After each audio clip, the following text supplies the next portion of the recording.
نظام فئودالیته و نظام مرد سالاری محض و خان سالاری و ارباب سالاری، زن حق سعی و حق نظر نداشت، در حد یک برده بود و برای دختران روستا کدخدا و خان شوهر انتخاب می‌کرد. رعنا خواستن به زور به عقد نوروز که معلوم الحال بود، پسر اشور کدخدای بوده، خواستن به زور به عقد نوروز در بیارن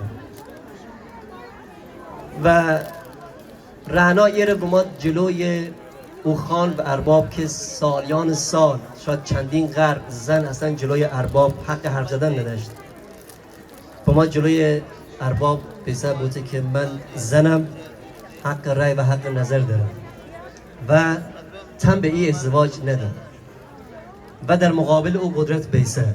بفهمستن که زنهای دیگه که یک بانوی به نام رعنا در لشکام اشکبرات مقابل ارباب بیسه حرف بزنه، حالا که از حق خودش دفاع بوده، نه حرف بزنه. اوشانی که اساطیر دیگه قبلا بخوندن که ای روسیا رعنا برگرد بیا و این اپیدمی بابا فراگیر بابا، اما هر جای ایران کشیم خارج از ایران شیم، اوشانی که ایرانی ایسته گفت ای اون روسیا رعنا برگرد بیا، روسیا رعنا بخونم.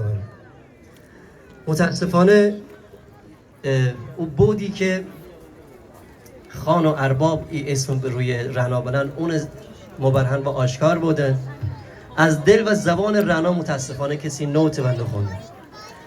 همینه بگم که هیچ بانوی گیلانی و ایرانی اصلا روسیا نیه. خیلی فکر بودیم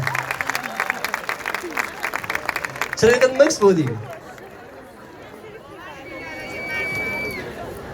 اما نگیم ای روسیا رعنا برگرد بیا، اما گیم عروسی رعنا، چون تو عروسی هم رفته بود و یه سریال میگفتن که عروسی رعنا، مخالفای رعنا که گماشته های خان و ارباب بودن گفتن ای روسیا رعنا برگرد بیا.